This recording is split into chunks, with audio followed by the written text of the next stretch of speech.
Well, there seems to me to be a lot of energy. I like the fact that a lot of people have come together. There's a high participation rate, which for me is a sign that everybody is interested in what's going on beyond their own businesses.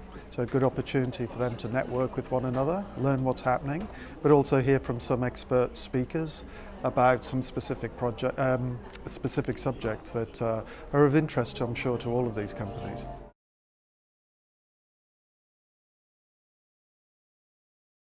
Yeah, so I'm talking about the future of performance management. So performance management is one of the processes that a lot of businesses are struggling with right now. There's been a lot of change in the last 18 months. 88% of companies, for example, have made changes to their performance management process in the last 12 months. And some of them have started to reverse some of those changes. So there's a lot of turmoil in this space, and I think a lot of companies are trying to understand the best way to move it forward. So I don't pretend to have all the answers here today, but I've got some slides that I hope will help everyone understand why we are where we are, what is going on out there, and then I've got some thoughts myself, obviously, for what they should be looking at for the future.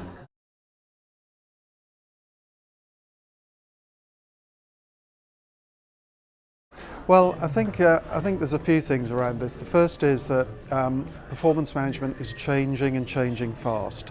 And I think it's being driven by the fact that the business is not happy with the process and hasn't been for a while. So that's one challenge that I think HR needs to understand and address, is how to support the business during this time of challenge.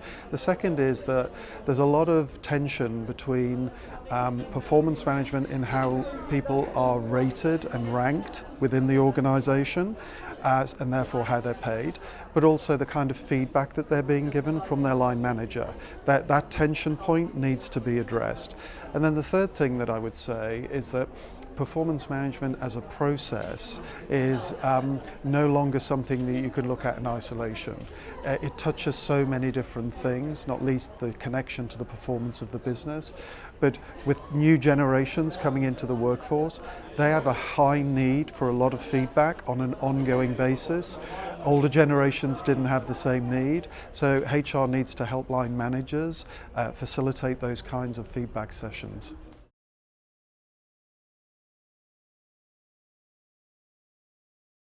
Well, I think without question, the kind of goals that the employee is set need to be realistic. So it's pointless setting such stretch targets that the employee just really cannot achieve them, because that's just demotivating. I think the second thing is that a lot of employees need to understand that their line manager can only do so much. They have got to have a level of self-interest themselves, got to be interested in their own development, and indeed push for that with their line manager. So just being spoon-fed, to coin that phrase, that's never going to work anymore. But I think some employees do have that kind of attitude and approach, which is never going to work in this kind of business. Line managers are managing more people than ever before, so they don't have the time to spend with the employees in the way that perhaps they used to.